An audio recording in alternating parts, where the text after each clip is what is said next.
조갑제 TV 시청자 여러분 안녕하십니까? 2023년 7월 21일 오후 1시입니다.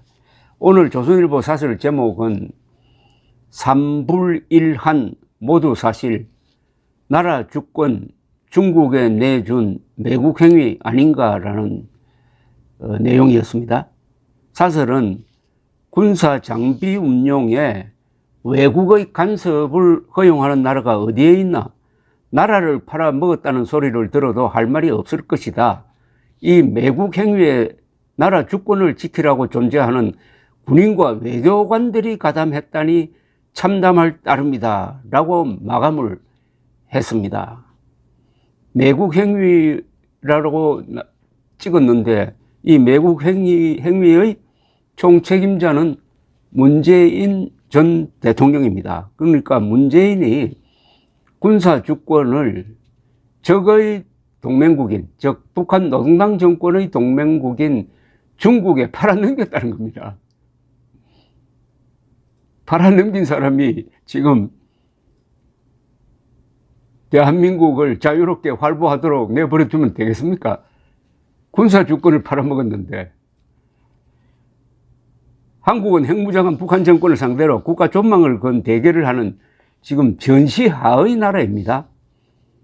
저 남태평양에 있는 피지나 통가 같은 나라가 아니라는 겁니다. 이런 나라에서 군사 주권을 적의 동맹국인 중국에 내어준 행위는 반란, 반역, 이적 행위로 다스려야 할 범죄입니다. 그 형량은 무기 아니면 사형일 것입니다.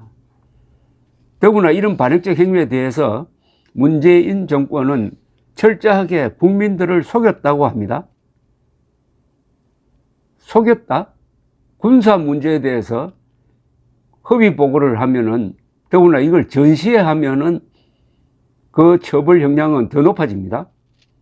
아마 군인일 경우에는 총살형도 적용될 것으로 보입니다. 이 모든 반역 이적의 사령탑은 문재인이었습니다. 문재인을 국가 반역죄로 단죄하지 않고서는, 그리고 그에게 행동의 자유를 주어서는 대한민국의 존립이 위태롭다는 이야기가 됩니다. 문재인이라는 존재는 국가 안보에 현존하는 명백하고 위험천만한 인물이므로 국가는 이런 뇌관을 합법적으로 제거해야 할 의무가 있습니다. 자유를 무조건 허용하는 나라는 없습니다. 자유를 파괴하는 자유를 주는 나라는 자살하거나 자멸하게 되어 있습니다. 조선일보 사설은 문재인 정부가 중국을 의식하여 사드의 정식 배치를 미뤘다는 의혹이 사실로 확인됐다면서, 사드는 북핵을 요격하는 체계인데도 문 정부 5년간 임시 배치 상태였고 그 이유는 문재인의 반역적 행위 때문이었다고 논지를 전개를 했습니다. 문재인 정부가 6개월이면 끝나는 환경평가 대신 1년 이상 걸리는 일반 평가를 받도록 방침을 바꾸고 그 첫 단계인 평가협의회 구성을 끝까지 미룬 때문에 이런 일이 벌어졌고, 그런데 이걸 주민들이 반대하는 이유를 댔는데 사실은 중국 눈치 보기였음이 이번에 국방부 문건에 의해서 밝혀졌다고 했습니다. 이 문건을 보면은 국방부, 외교부, 환경부 관리들은 2019년 12월 3일 청와대 국가안보실 주재회의에서 중국은 환경영향평가 절차 진행을 사드 정식 배치로 간주하며 강하게 반발할 것이라고 지레 겁을 먹고는 12월로 계획된 고위급 교류, 문재인의 방중을 의미합니다. 영향이 불가피하다. 연내 평가협의회 구성 착수는 곤란하다고 결론 지었다는 겁니다.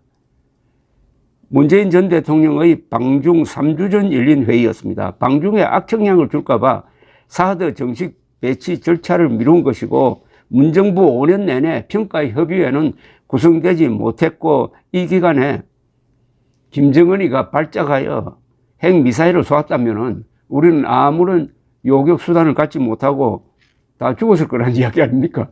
그러니까 김정은이가 발작하지 않은 게 천운이었네요.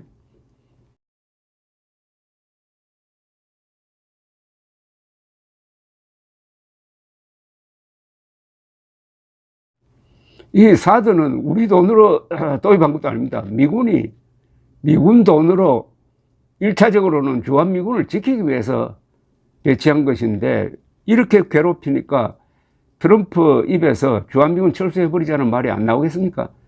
아니면은 이렇게 괴롭혀가지고 미국 측 입에서 먼저 주한미군 철수가 나오도록 했다고 보는 게 아마 맞을 겁니다. 조선일보 사설은 국방부가 이 문건에서 산불에 대해 한중 간 기존 약속이라고 적시했던 점을 집중적으로 파고들었습니다. 산불은 사드 추가 배치를 하지 않고 미국 미사일 방어 체계에 참여하지 않으며 한미일 군사 동맹을 하지 않겠다는 약속입니다. 핵무장한 북한에 대해서 핵무장하지 않는 한국이 생존하려면은 사드를 추가 배치해야 되고, 미국 미사일 방어 체계에 참여해야 되고, 한미일 군사 동맹을 강화를 해야 되는데, 요걸 몽땅 안 하겠다고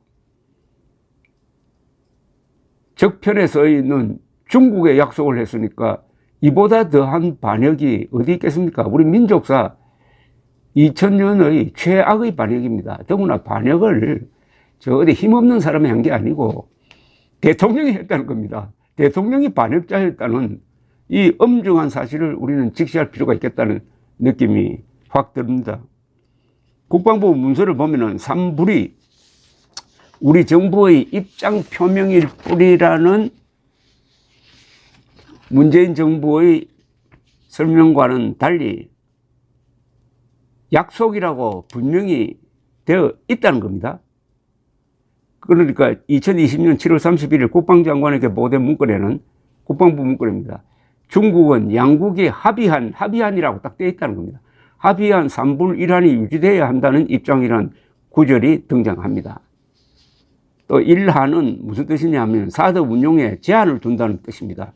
요대로 한 것 아닙니까? 산불 플러스 1한까지 해가지고 사드가 제대로 가동하지 못하도록 5년 동안 질질 끌었다는 이야기죠. 문재인 정부는 1한에 대해서 분명히 사실이 아니라고 했는데 조선일보는 이 또한 거짓이었다고 단정을 했습니다. 사설은 사드 추가 배치, 미국 미사일 방어망 참여 등은 하든 하지 않든 대한민국의 군사 주권 사항으로서 누구도 개입할 수 없다면서 문 정권은 중국 방문을 위해 이 군사 주권을 중국에 내줬다고 단정했습니다. 이어서 1한은 이미 배치된 사드의 운용에서도 중국 눈치를 보고 제한하겠다는 것이다. 군사 장비 운용에 외국의 간섭을 허용하는 나라가 어디에 있나? 나라를 팔아먹었다는 소리를 들어도 할 말이 없을 것이다. 이 매국 행위에 나라 주권을 지키라고 존재하는 군인과 외교관들이 가담했다니 참담할 따름이다라고 했습니다. 이완용은 대한제국이 힘이 없을 때 그것도 임금의 결심에 따라 국권을 일본에 넘기는데 실무적으로 협력하여 매국노라는 비난을 받고 있습니다. 그러나 문재인은 막강한 국력과 한미동맹이 있는데도 군사주권을 적편에 넘기는 자발적 매국성 반역을 저질렀습니다. 죄질이 이완용보다 훨씬 더 무겁습니다.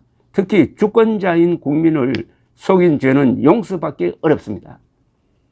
정부는 이 사실을 국민들에게 알리고 문재인 일당을 사법 처리해야 할 의무를 갖습니다. 여기서 머뭇거리면은 자유를 파괴하는 자유, 간첩이나 반역자를 대통령으로 뽑는 자유를 허용해가지고 자멸하게 될 것입니다. 감사합니다.